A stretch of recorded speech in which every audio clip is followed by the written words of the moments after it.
Hi everyone, it's that time of year again when Eurogamers rejoice because most of the games are coming out. Essen Spiel is, well, it's pretty much about to happen now.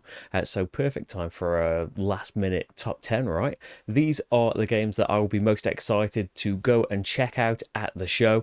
There's some games that I've excluded because I've already covered them on here, like previously for Kickstarter previews or how to play videos, things like that. I'll put a list of them in the description as well, so they're easier to search. And then I'm going to talk about 10 games, and after that we'll talk about some honourable mentions and stuff. Since making the list, in fact, some of these games have arrived and have got playthroughs now, or some kind of video, or are about to have, so you can check them out on the channel as well if you like. There's loads on here, it's great. So first up, it's going to be Pampero, which is a big meaty Euro game from designer Julian Pombo, who designed Mercado de Lisboa, the kind of spin-off of Vital City games, and I think he's worked with Vital on some various games as well, and artwork absolutely gorgeous as always by Ian O'Toole. Theme-wise, it's about introducing alternatives to fossil fuels in Uruguay, and we are going for wind farms, wind farms, wind farms, and component and look-wise, it looks beautifully Euro. Earthborne Rangers is a cooperative card game set in the far-flung future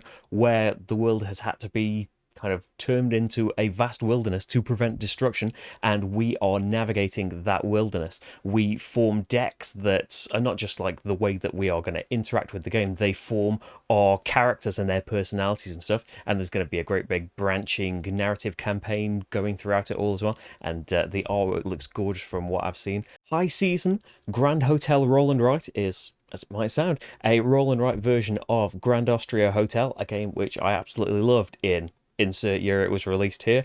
It's a fantastic Euro game. You can see multiple playthroughs I've made for it. It's just above my shoulder here.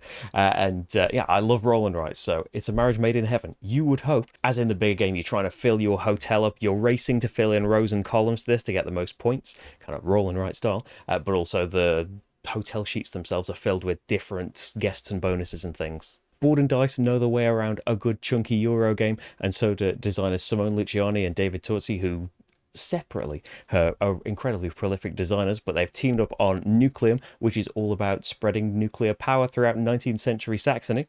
Just check I was saying the right century there. And it's got an interesting action tile selection mechanism. Read that it's got elements like kind of comparable to things like Brass or Barrage. That might be because we're building up big networks of things.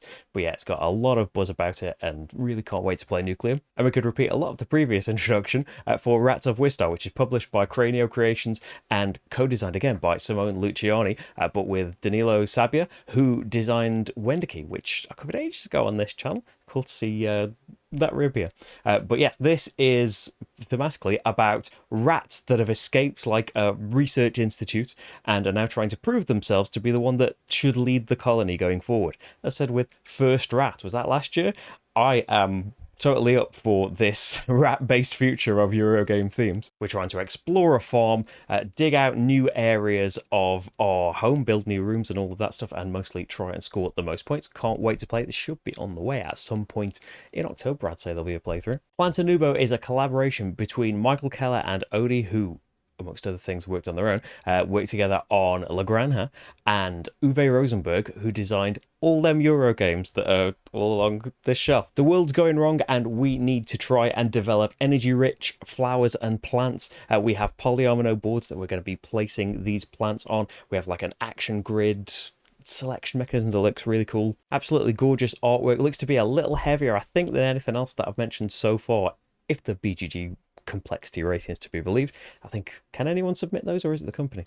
But either way, an incredible trio of designers, and can't wait to play that. Footprints is coming from Chili Fox Games. This is all about Neanderthals at the end of the Ice Age. The ice is all melting, which is cool, we can live our lives now, but it's going to flood everywhere, so we need to make it to the mountains. There's a great big grid that we need to race across, but in a kind of strategic way. It's not just about getting to the end. On your turn, you'll play cards to move, or to stay where you are and increase your skills at various things so that when you do move, you will move further, trying to maneuver along spaces for bonuses to collect resources, build things so that you'll have extra actions to do, and it's all done like really quickly as well. You can see a solo playthrough of that I've just done actually. Apiary is a game from first-time designer Connie Vogelman, and it is about bees in space. We start out small, we are going to spread out with a hive and some worker bees, and we're going to build a great big interplanetary colony. It's also published by Stonemaier Games, which always goes on my radar when they produce something new. But to be honest, like the look and the theme of, hey, if rats are escaping from things and we're going to try and lead their colony, and we led rats to space last year, didn't we? Why not lead bees there as well? Evacuation is a new big Euro from designer Vladimir Suchi, who I have gone on and on and on about in, well, all years really. This is a game all about, there's a lot of games about kind of Earth's over in it, should be worried. The Earth's over and we've got to get out to the nearest planet. We've got to evacuate, and we have found somewhere perfect, but we have got to get everybody off Earth and onto different areas of this new planet. Trouble is, all of our tiles representing, you know, the people we're responsible for on Earth are generating us things at the start of the turn. They're generating all of our resources. So when we move them, they go on our player board and generate us nothing. Once they are established on the new land and stuff, they can start generating us resources there, and maybe even more. But there's a lovely balance between trying to pull apart your starting engine and not kind of flounder by not having anything produced at all, because there's restrictions on where the resources need to be, which world they're on, and determines which actions you can do with them. And there's also a load of modules you can add to make it like more of a race. There's two like big modes of play you can switch between. You can have everyone race for objectives, and there's a whole advanced mode of the game which adds all of these extra powers all of the cards can do. That's from Delicious Games. Also an honourable mention, an early one, Aldebaran Duel, which is a space-themed 1 to 2 player game, also from Vladimir. That's been published by Dino Games. Playthrough for that coming very soon. But finally, on the topic of Vladimir and Delicious Games, okay, I said they were in no order, but this is always going to be number one. It's Shipyard, a game that I've gone on and on and on and on about. Back when it was in its first edition with CGE, it is now back in print for, I think, the first time that I've been gaming. It's properly available, not that it was like really expensive and hard to get, but hey, it's back with a new edition. The core gameplay is there. If you are a Shipyard fan or you've had your eye on it for a while, the core thing of building these ships, filling them up with little chits, and sending them off onto canals to hopefully score you many, many points.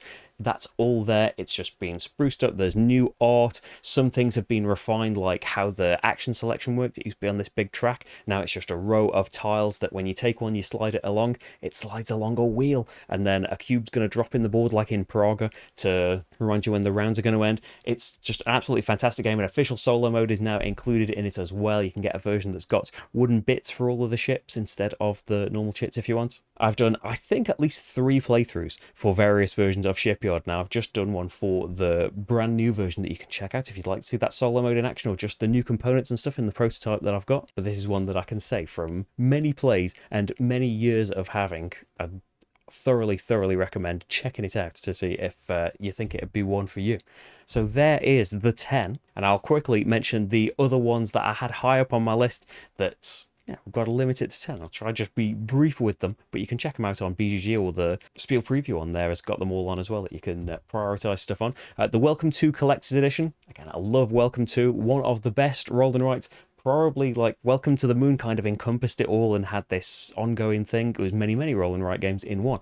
But Welcome to is apparently refining the original gameplay experience and adding some exclusive like expansion modes in there and dry whiteboards and stuff. Sounds really cool. Chronicles of Drunagor has always been a kind of big dungeon crawly game that I've had my eye on, but now it's coming out with a 2nd edition and a great big Apocalypse expansion. Maybe it's time to get in on it. I've seen that it's got like game trays for all of the dungeons and stuff that raise all of the tiers and stuff, and some kind of puzzly mode when you're opening doors. It seems really cool. Brief descriptions tend to get away from me. Space Kraken, which I will also have a video for soon, is a sci-fi dungeon crawl, but entirely in a book, entirely in a spiral-bound game book where some of the pages fold out, so you can see like monsters fold out on this side, your crew and your ship fold out on this side, so all of the relevant information is there for you. All of the dungeon crawly elements are randomly generated when you decide to fly about, but they all take place in this book as well. You have these little maps that are randomly generated from when you made the dungeon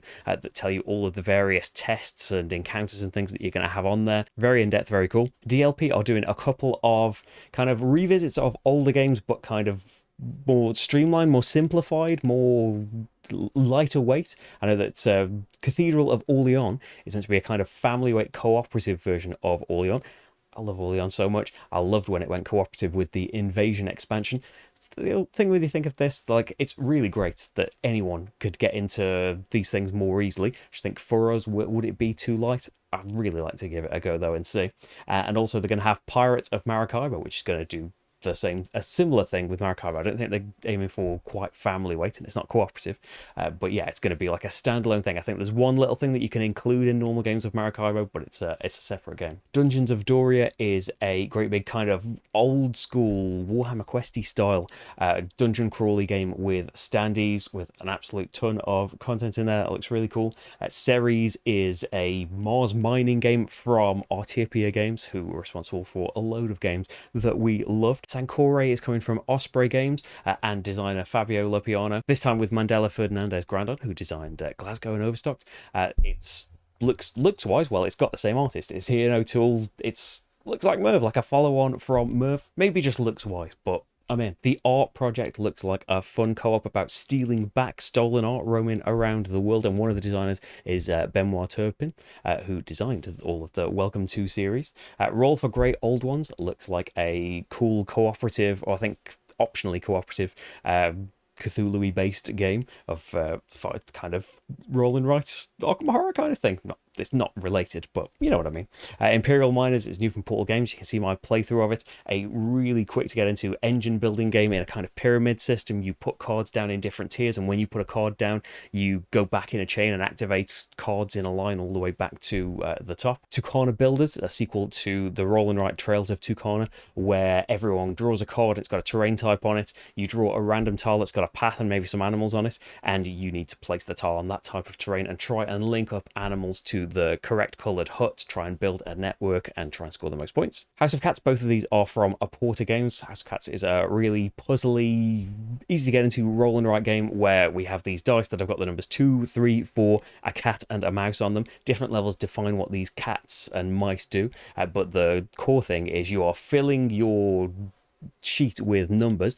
Put 3 of the 4 dice, pick them, put them adjacent to each other on your sheet, and when you have made a room that's the size of the number, so when you've got 2 2s next to each other, they get boxed off as a room, they score you some points, they give you a power that's different every game based on loads of ability tiles. You can see a playthrough of that as well. And Between Light and Shadow, which seems like a really cool solo only adventure-y kind of game. So that's some of the stuff I would be racing for and checking out at Essen Spiel 2023. There are hundreds of games. I'm sure that I've jotted down some that I haven't jotted down again when I've written this version of it.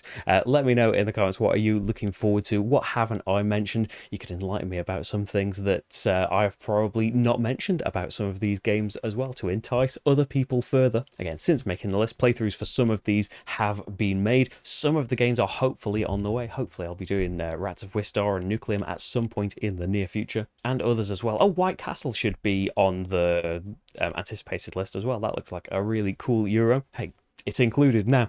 Yeah, there's hundreds of playthroughs on this channel. I updated the list the other day. There's like 820 something. Yeah, there are tons and tons and tons on here. Hopefully you'll find more.